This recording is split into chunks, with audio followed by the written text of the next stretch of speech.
Bonjour à tous, je vous retrouve pour un nouveau balcon vlog. Dans ce vlog sur le balcon, on va faire du jardinage, s'occuper du potager de balcon, mais on va aussi planter des trucs plutôt sympas et refaire la déco du balcon parce qu'on va avoir une nouvelle installation de meubles. On fera tout ça ensemble. Je vais commencer par le sujet du paillage.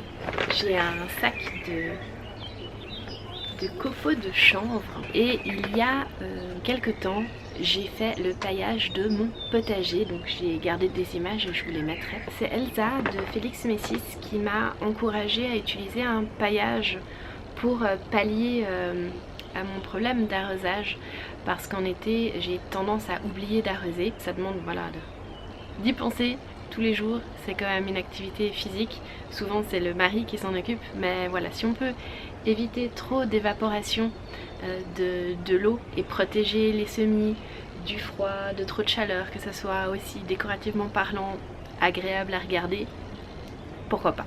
Du coup c'est la première année où j'ai décidé de pailler. Quand Elsa m'en a parlé, après je me suis dit bon ok, je me renseigne sur le sujet du paillage. J'ai fait mes petites recherches et j'ai choisi le chanvre comme matière parce qu'il s'agit d'une matière naturelle. Il existe aussi différentes options de paillage, autant avec des fibres artificielles que avec des copeaux, des morceaux de pin, l'arbre, donc avec des déchets de taille d'arbustes. Enfin il y a beaucoup d'options pour pailler son potager ou ses plantes. Le chanvre j'aimais beaucoup parce que bon, c'est léger mais pas trop non plus. Enfin ça peut quand même, s'il y a beaucoup de vent ça peut quand même partir, mais je voulais pas que ça parte chez les voisins. Donc c'est quand même assez, une fois scellé en place avec de l'eau, ça tient quand même bien je trouve. C'est esthétiquement joli, assez clair, donc voilà, en termes de déco ça avait du sens pour moi aussi. Il ne change pas le pH du sol, de la terre. Le pH du chanvre est neutre. Ça se décompose un peu plus vite que les autres paillages. Ça me laissera l'opportunité de voir si je rafraîchis le paillage toujours avec du chanvre ou si j'ai envie de partir sur autre chose. L'idée d'utiliser un paillage de chanvre, c'était pour moi la plus logique, le choix qui me paraissait le plus optimum. Et puis le chanvre, je le renifle parce qu'en fait je l'ai connu dans un autre contexte que le jardinage. Je l'ai connu avec les animaux de compagnie. On peut d'ailleurs acheter de la litière de chanvre en jardinerie. On peut la trouver en jardinerie, en animalerie, en jardinerie aussi. On peut la trouver aussi dans certains magasins de bricolage si jamais. Donc voilà, j'en ai appliqué une bonne couche quand même sur l'ensemble de mon potager. Ça va permettre vraiment d'éviter l'évaporation de l'eau, de garder la terre plus fraîche, de la protéger du froid qu'on a encore un peu en ce moment la nuit, mais même en plein hiver quand le potager est nu de plantes, eh bien il n'est pas complètement nu parce qu'il est quand même protégé par le paillis. Et ça limite le nombre d'arrosages, surtout je remarque avec des semis. On veille à ce que ça soit bien humide en surface et en fait ça sèche très rapidement s'il n'y a pas de paillage. Donc voilà, j'ai fait ce choix là. Je vous laisse les images de quand j'ai paillé il y a quelques temps et après je vous montre à quoi ressemble le potager aujourd'hui parce qu'il a beaucoup évolué depuis ces images là. Et aussi, entre temps j'ai planté mes semis de salade et je l'ai fait dans un weekly vlog parce que ça allait pas attendre cette vidéo là. N'hésitez pas à aller la regarder si vous voulez voir exactement comment j'ai fait ça.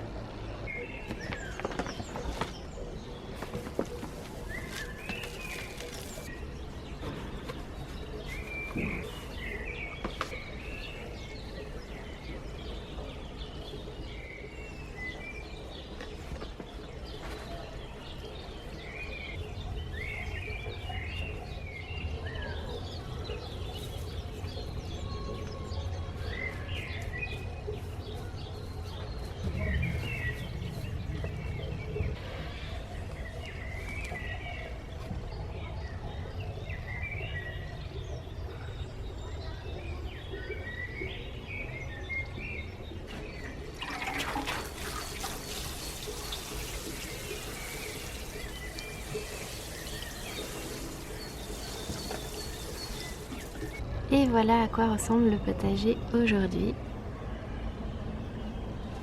Les radis saxa, les merveilles des 4 saisons que j'ai plantées en deuxième ligne ici provisoirement. J'avais pas le cœur de les jeter. Alors en attendant que je sème les bêtes, je les ai laissées là.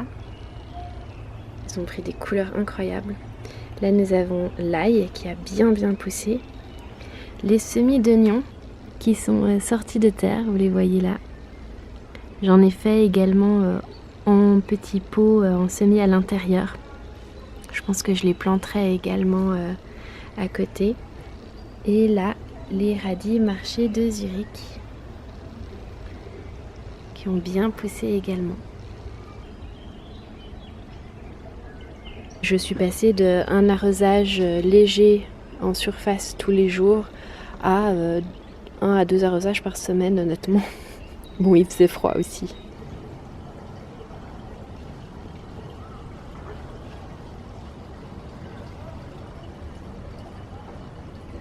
J'ai monté les 2 bacs Lechuza de la cave parce que j'aimerais bien mettre mes fraises dedans cette année, enfin on en reparlera. Et de quoi repiquer mes semis. En parlant de semis, tous ces jours il a fait super froid. J'ai quand même sorti mes semis la journée pour qu'ils prennent la lumière. Le matin, on sort la serre fermée.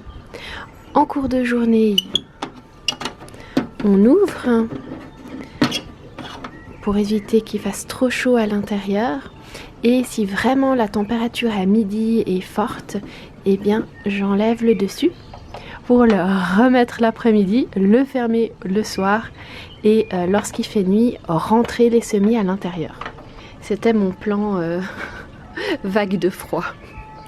Donc là, nous avons les tagettes qu'il me faut repiquer avec un deuxième pot de tagettes. J'ai beaucoup attendu, donc là on voit que les racines elles ont bien saturé le fond du pot. J'espère que ça va aller la séparation. Nous avons mes petits poivrons, les poivrons ronds de Hongrie qui vont prendre aussi leur propre pot parce que ça commence à toucher le fond puis c'est le moment justement de les repiquer. J'ai également semé des oignons tiges à l'intérieur. Je n'étais pas convaincue que ça avait pris dehors. Et ben, je vais vous montrer, ça a quand même pris dehors, mais ça pousse beaucoup plus vite dedans. Donc on verra si ça finira aussi dans le potager. J'en ai profité pour remonter 2-3 autres petites choses. De la perlite pour faire des rempotages de plantes d'intérieur. Des petits pots, ça c'est pour les poivrons. Ça c'est pour les poivrons ici. Et ça, c'est pour les tagettes. Avec leur petit dessus de serre parce qu'il faut quand même encore protéger en ce moment. Donc comme ça, je pourrais encore les couvrir. On va commencer par les poivrons. Donc là, les poivrons, ils ont commencé à pousser dans de la fibre de coco. C'est pas du tout nutritif, donc je suis contente de pouvoir les mettre dans mon terreau potager parce que gentiment la plante là elle a besoin de se nourrir.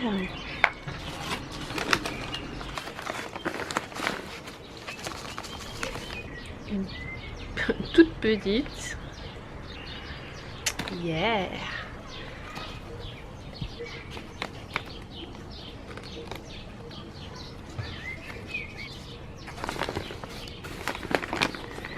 Là je rempote avec le terreau bio potager. Le deuxième. Celui-là il est vraiment Rikiki de chez Rikiki. Je pense pas qu'il donnera grand chose mais pour le concept je vais quand même le planter. Et puis on verra ce que je vais en faire.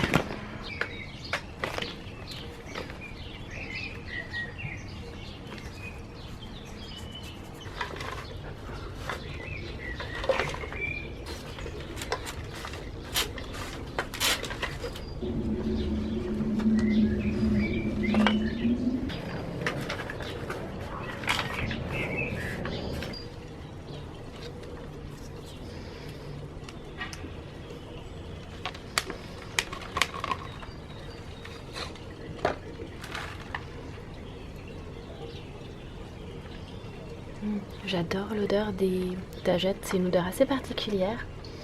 On aime ou on n'aime pas.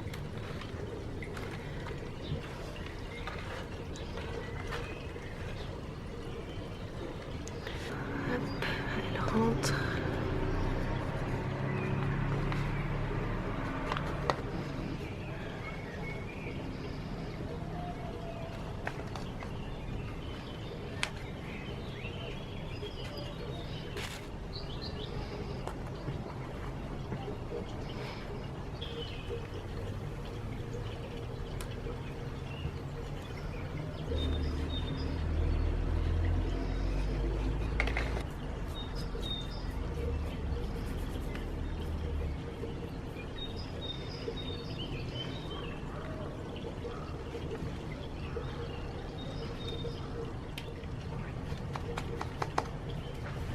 L'expérience nous apprend à enlever la terre avant d'arroser et de mettre de l'eau qui fait de la boue et qui salit encore plus.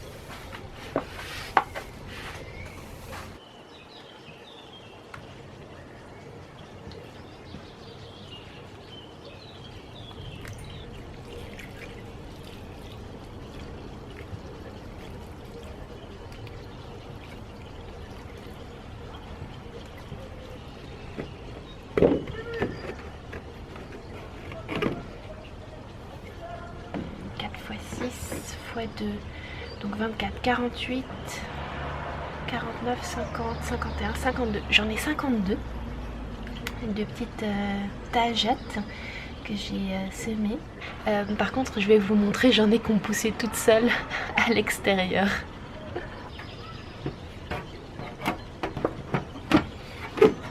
Voilà le setup semi-vague de grand froid. Ils sont à l'abri, mais quand même à l'extérieur pour la journée. Donc dans les choses qui se sont semées toutes seules et qui ont poussé, une jolie petite Viella cornuta qui s'est semée toute seule au pied de mon érable. Enfin, il y en a même plusieurs. Donc là, nous en avons 2, 3, 4.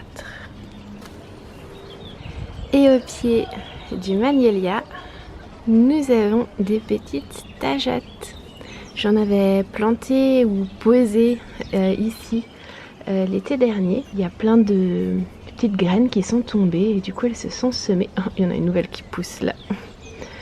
Donc elles poussent tardivement parce qu'elles poussent uniquement lorsqu'il fait beau avec la chaleur du soleil pour germer. Et puis ces jours il a fait un peu froid mais ça pousse quand même, c'est amusant. Je vais arroser pour que ça soit un peu plus humide en surface pour les aider. C'est poétique.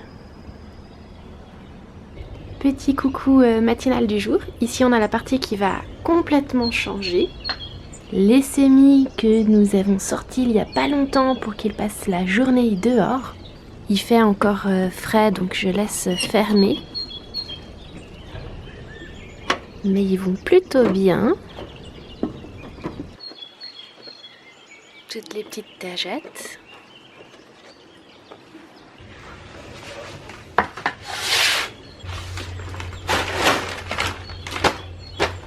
Je vais vous expliquer ce qui se passe avec mes fraises pendant que je plante mes fraises. Je vais utiliser ces bacs Lechuza. Je les ai depuis super longtemps. Ce sont des jardinières à réserve d'eau. La partie qui va dedans. On peut enlever le bouchon ici si jamais au fond. Je les utilise pas du tout comme réserve d'eau, je les trouvais juste hyper jolies.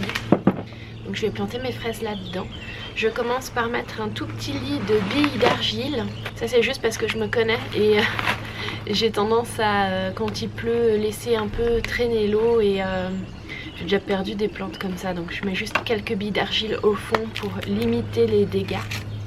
Surtout que les fraises, elles prennent pas beaucoup de profondeur, donc ça va pas vraiment déranger d'enlever un peu d'espace au fond. Ce sont les billes d'argile au-delà de chez Ikea d'ailleurs. Ensuite, je vais en profiter pour vider quelques restes de terre avant de mettre sur le dessus la belle terre fraîche. Là, nous avons une terre plante d'intérieur, mais elle est pleine de mouches, donc je l'utilise à l'extérieur parce que je ne veux pas la faire rentrer à la maison.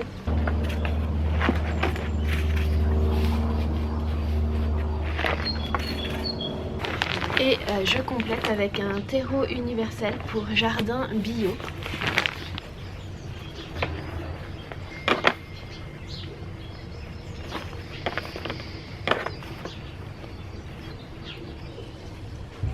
Ah, tu t'en sors, chérie d'amour?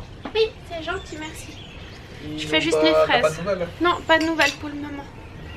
Mais je te dirai quand DHL arrive. Alors, niveau fraises. J'ai fait l'année dernière ma tour de fraises. Je l'ai défaite et j'ai récupéré les fraises en fin d'année. Cette année, j'ai envie d'avoir mes fraises dans des jardinières au sol, parce que je peux les mettre contre ma barrière de balcon et ça prendra moins de place parce qu'il y a beaucoup de changements qui va s'opérer dans ce coin avec des choses qui vont prendre beaucoup de place. Donc voilà, gestion de place. La tour de fraises que j'avais faite l'année dernière, j'ai beaucoup aimé esthétiquement. Maintenant, je la ferai un peu différemment si je devais la refaire cette année.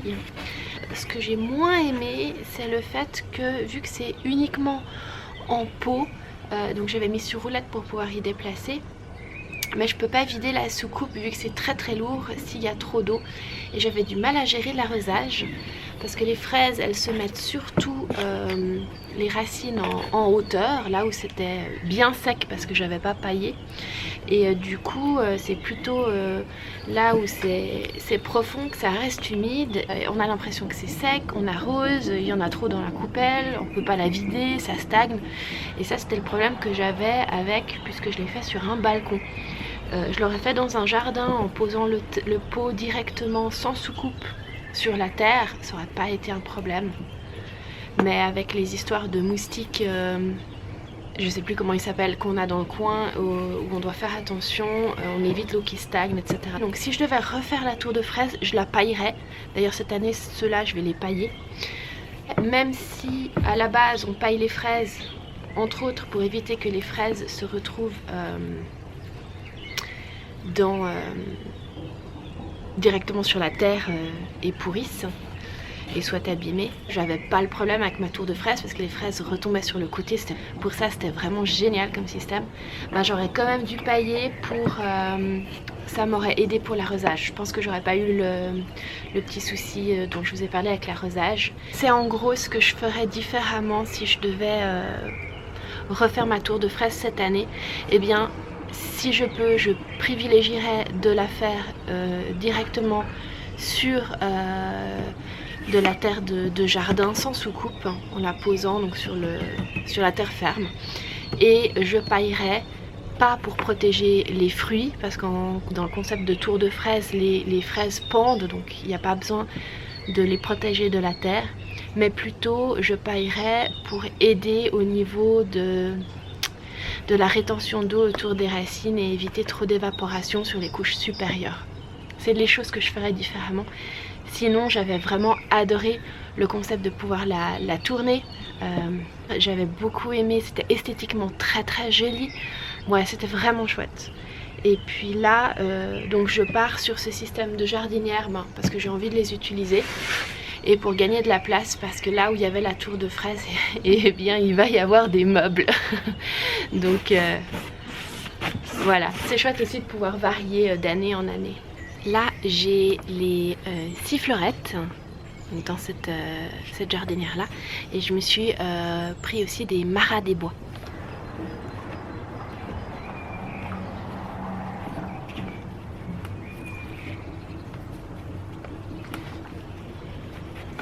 J'ai occupé les chiens avec des os à ronger parce que cette terre elle est extrêmement riche et elle sent très fort et ils sont très intéressés. Donc je les ai éloignés par la distraction. Le paillage ne sera pas de trop pour éviter aux chiens d'aller creuser. Je crois que je vais même rajouter une couche de terre qui n'a pas la même odeur.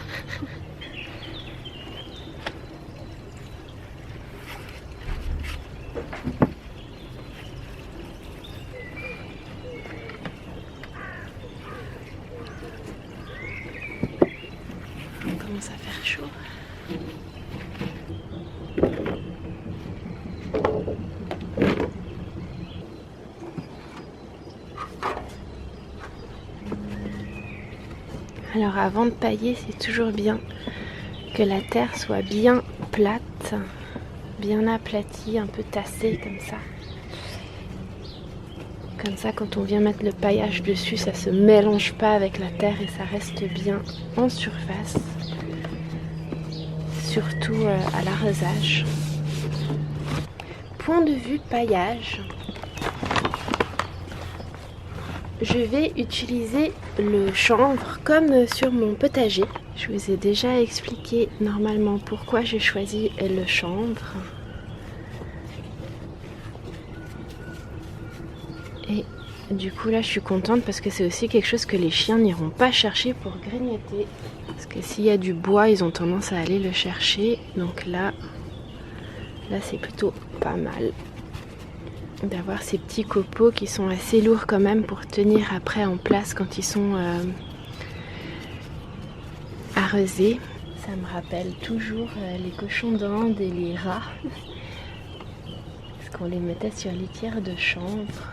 Pour moi, le chanvre, c'est un choix non seulement logique, mais aussi affectif au niveau des sens et des souvenirs. Par contre, en temps normal, j'aurais tendance à ne pas pailler un pot à réserve d'eau. S'il y a trop d'eau dans le pot, le paillage empêche l'évaporation. Donc, c'est vraiment juste avoir conscience des raisons pour lesquelles on utilise un paillage et de celles pour lesquelles peut-être qu'on éviterait. Ça fait tout partie de la réflexion. Donc j'éviterais dans la mesure du possible que ça soit inondé. Ça c'est mes défauts de jardinage. J'ai tendance à laisser traîner ces bacs là avec le bouchon fermé lorsqu'il pleut. Et de pas trop surveiller jusqu'à me rendre compte que les plantes nagent. C'est comme ça que je m'en rends compte en fait, quand je vois qu'elles tirent la tête et que c'est inondé. Mais je veux pas enlever le bouchon parce qu'on m'a posé la question. Et la raison pour laquelle je veux pas enlever le bouchon qu'il y a sous ces jardinières, c'est que là où je les place, je vous montre. Là où je les place, donc sur ce petit bord là, ils sont pas sur la rigole. Juste là et du coup si ça coule, ça coule sur le petit muret et potentiellement chez les voisins. J'ai pas envie d'avoir de l'eau sale, brune qui vienne salir chez moi ou chez eux. Donc ça signifierait ne pas avoir de soucoupe ou alors que j'en mette une et ça enlève tous les styles de la jardinière, je trouve.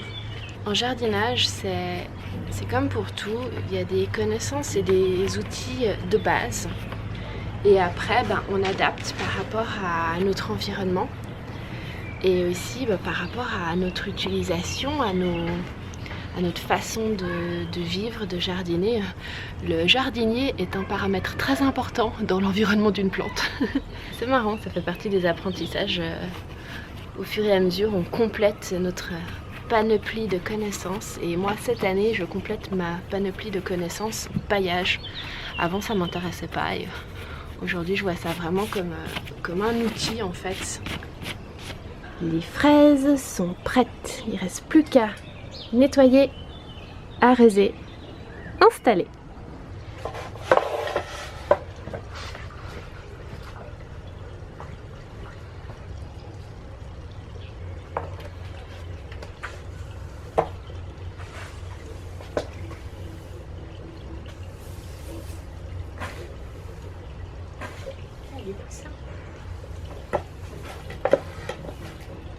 On va faire un deal, toi et moi.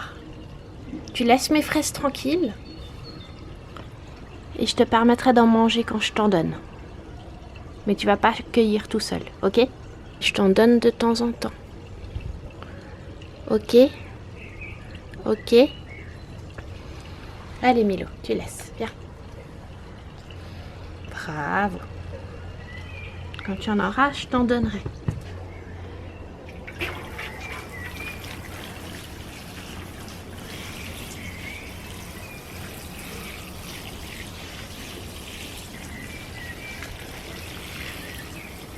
Une bonne pluie, histoire de bien tout humidifier. surtout pour que le chanvre colle bien et fasse cette couche bien aplatie sur le dessus de la terre. Marat des bois, récolte de juin à octobre, fraisier remontant. Fraisier sifflerette, récolte avril-juin, non remontant.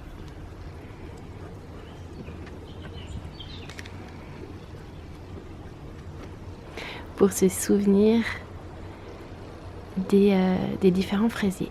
Et je vous retrouve, j'espère, dans la prochaine séquence pour refaire la déco du balcon. Se faire un petit salon sympa. Ah, c'est de la terre, c'est pas des bestioles, ça va.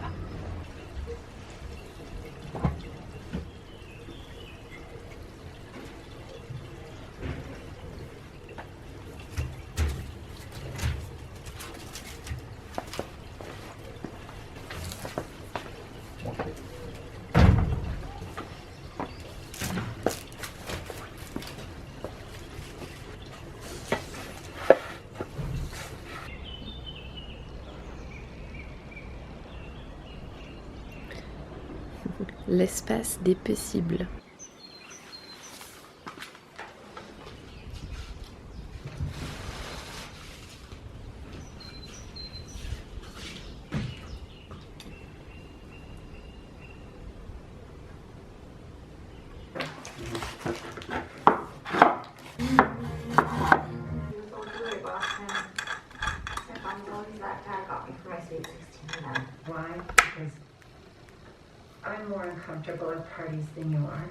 J'espère que ça jouera niveau place. Il faut qu'on installe les pieds et je vous montre ce que ça donne. Ouh, trop contente. Trop contente. Et les deux fauteuils.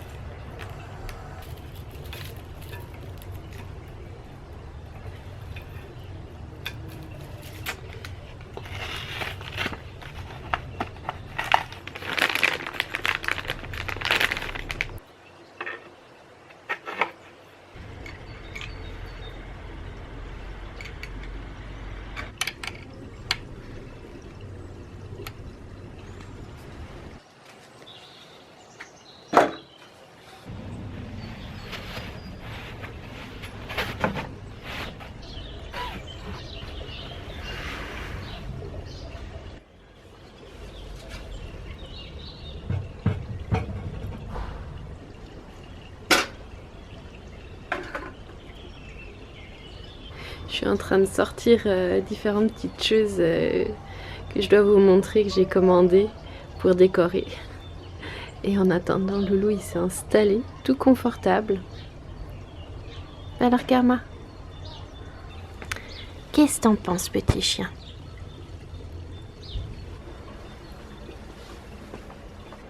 Qu'est-ce que t'en penses? Hein?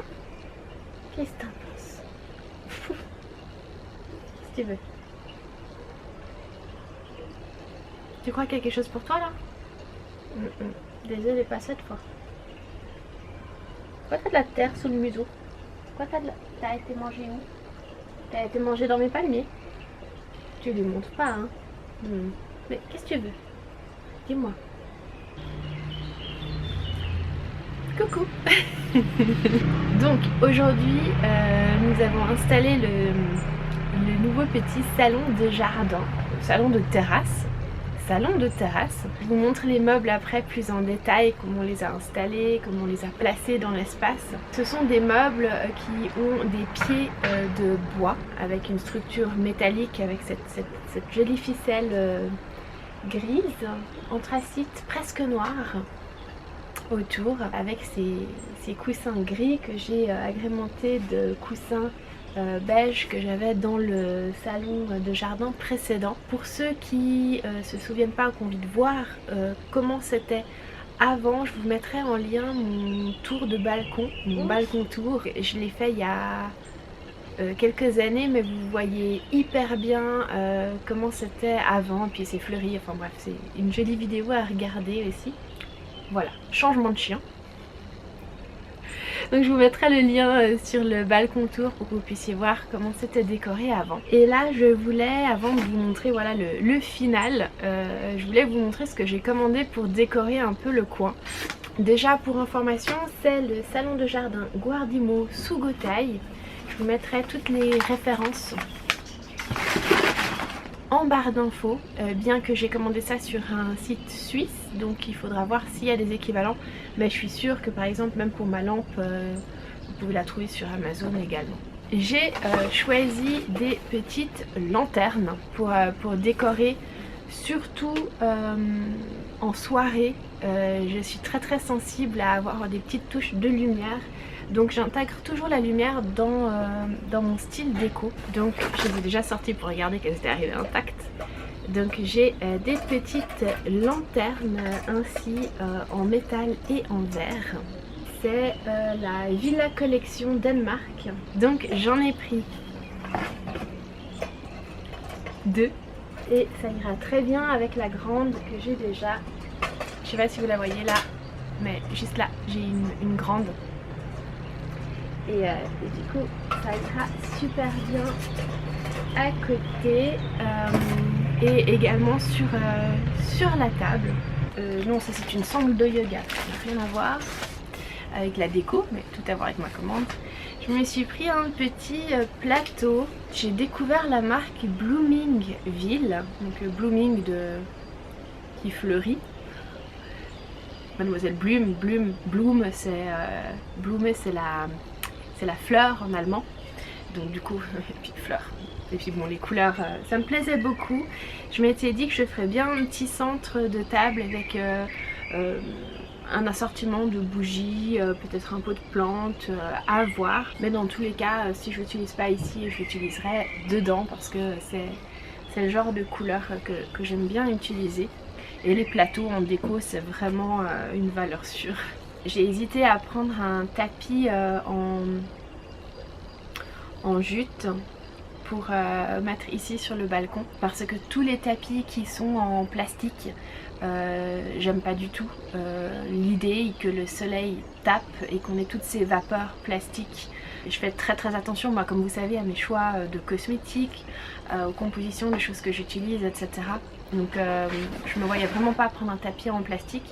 Et voilà, en matière naturelle, je voyais ça assez bien. Bloomingville en avait un qui était super joli et j'ai beaucoup hésité à le prendre. Mais je jardine tellement sur le balcon qu'il serait très souvent sale et ça serait peut-être pas forcément intelligent. Mais ça aurait pu fermer un peu, délimiter un peu mieux cet endroit cosy. Et après bon, c'est une question de budget aussi parce que on avait déjà pas mal de choses. Une marque que je surveillerai quand même à partir de maintenant parce que j'aime bien ce qu'ils proposent. Je me suis pris la lampe LED Xavax. Alors c'est la même que Elsa de Félix Messis. C'est celle qu'elle utilise sur ses semis. Et ce qui est bien avec celle-là, c'est que je vais peut-être vous la montrer. C'est exactement le même concept que celle que j'avais déjà. Elle a donc une pince avec une prise USB, un réglage, pareil, on peut aller jusqu'à 12 heures en automatique. Simplement que celle-là, c'est une ampoule en tige en fait, en tube comme ça, il y en a 2. Du coup ça permet mieux de couvrir pour les bacs à semis. Je me suis rendu compte que la mienne en spot, c'était pas forcément adéquat par rapport à la disposition de mes bacs à semis. Je pense pas que cette année j'aurai encore besoin de ma lampe à semis parce qu'ils passent leur journée dehors maintenant. Mais c'est quelque chose que je voulais de toute façon avoir sous la main parce que les semis, j'en fais chaque année, donc c'est utile à avoir pour les commencer en intérieur. Et toujours leur apporter la lumière dont ils ont besoin pour éviter qu'ils filent. Ce que je voulais vous dire aussi par rapport au salon de jardin, là avec une table en bois et puis des pièces en bois bien présentes, ça me permet de m'éloigner des substances plastiques. Alors il y en a certes toujours quand même, mais beaucoup moins que si j'étais restée sur de la résine comme j'avais avant. On est parti sur un canapé et 2 fauteuils avec une table beaucoup plus grande que ce qu'on avait avant. Et ça c'est aussi parce que notre nouveau standard c'est devenu se voir dehors. Et du coup comme ça sera beaucoup plus facile de pouvoir inviter des proches pour un verre tout en étant voilà à une certaine distance en extérieur et que ça soit un moment cosy et confortable et convivial. C'était le bon moment de changer. J'avais déjà envie de le faire en fin d'année dernière et puis du coup vu comment ça se présente cette année etc, c'était le bon moment de changer pour ça. Ça je l'ai commandé également. C'est une bougie Woodwick feu de camp. Ce qui m'a motivée dans le choix de cette bougie en particulier, c'est qu'elle a une longue mèche en bois qui crépite. Et j'avais envie pour ce coin voilà, de faire vraiment quelque chose un peu style coin du feu. Donc c'est pour ça que j'ai choisi cette fragrance là de bougie avec cette mèche en bois pour le petit crépitement, le petit l'expérience en fait que ça apporte sensoriellement. Je voulais ajouter ça dans ce petit coin. Par contre alors la composition de cette bougie elle n'est pas clean du tout. Je l'ai choisie en connaissance de cause en me disant qu'elle serait à l'extérieur et que c'est très aéré. Parce que pour les bougies à l'intérieur je fais extrêmement attention à la composition. Et tout ce qui était party light, etc. Maintenant, je rachète plus, j'utilise encore en aérant correctement d'anciennes bougies party light, mais je rachète plus les marques qui regardent pas la composition. Par contre, j'ai encore, en parlant de party light, ça c'était la collection Sakura, il me semble. J'ai ressorti de mon stock trois vétives avec un métif fleur des cerisiers dessus. Je me suis dit que c'était l'occasion de les sortir et de les utiliser. De la même façon, j'avais reçu un plateau en métal, je sais pas trop en quoi il est. C'était ma maman qui me l'avait offert une fois avec des bougies dessus. Et je m'étais dit que je pouvais faire un petit trio comme ça en centre de table. C'est des options en fait que j'ai, on verra. Parce que la bougie Woodwick je la sortirai que voilà, pour certains moments un peu spéciaux, je l'utiliserai pas forcément régulièrement. Mais voilà, l'autre ça me permet d'avoir quand même un centre de table avec quelques petites bougies. Et on est dans les mêmes couleurs un peu que le gris des canapés. Je vais réfléchir un peu à comment je décore ça et ça peut évoluer. Allez, je vous montre à quoi ça ressemble ce petit coin cosy et je suis super contente parce que du coup niveau taille c'est top, ça va super bien. Cool, je vous montre ça. Donc là c'est la sortie sur le balcon. J'aime bien parce qu'il y a bien l'espace de passer malgré que la table soit plus grande. Les coussins gris, ce sont ceux qui venaient donc avec le meuble. J'ai rajouté les coussins de mon ancien canapé de jardin. Ceux-là c'était moi qui les avais cousus, les beiges. Et puis ça c'était un coussin que j'utilisais aussi avant sur le balcon que j'ai réutilisé. J'aime bien toujours avoir des touches de clair, de beige, de rose, de blanc, donc c'est parfait. J'ai ramené aussi une petite couverture parce que quand on est dehors il peut faire un peu frais, donc pour se couvrir. En attendant elle est toujours squattée par les toutous aussi qui aiment bien le confort. J'ai pareil rajouté le coussin beige ici.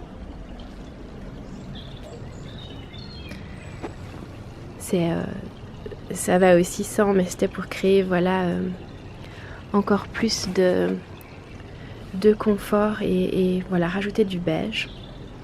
Là nous avons le deuxième fauteuil. J'ai gardé la petite table que nous avions avant. On verra comment je l'intègre. Voilà, quelques petites plantes dessus. C'est toujours bien d'avoir une petite table d'appoint. Là le petit coin tranquille. D'ailleurs, je sais pas si je vous avais montré, j'ai mis les fraises ici. C'est une barrière qui laisse passer le soleil un peu tamisé. On verra comment elles s'y plaisent ici. Je trouve que ça fait un peu plus sous-bois. Donc ça correspond peut-être plus à leur environnement naturel. On verra. Au pire, je pourrais toujours les déplacer. Mais comme ça, j'ai gagné plein de place. La tour de fraises, elle était ici l'année dernière. J'aime bien. Je suis contente de mon petit coin salon.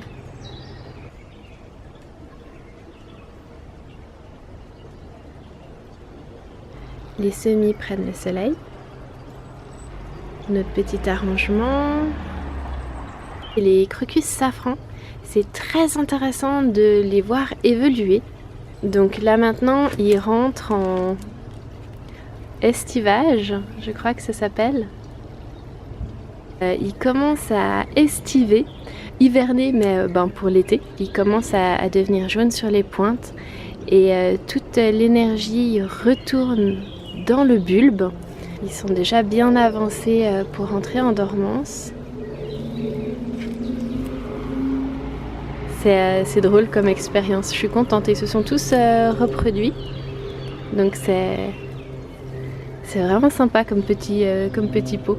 Pour le moment, je garde encore les palmiers un peu plus contre la paroi parce qu'on a toujours des nuits qui descendent dans le négatif, mais ça devrait changer à partir de ce week-end. Donc je pense dans le prochain vlog pour mai, je pourrai sortir toutes les plantes pour la saison printemps-été. Là, nous avons le potager et il faut absolument que je sème mes bêtes. Au passage, la menthe a continué de bien reprendre et elle sent extrêmement forte. J'adore l'odeur de la menthe. Ce que je vais faire, c'est que ma main, elle sent la menthe. J'adore.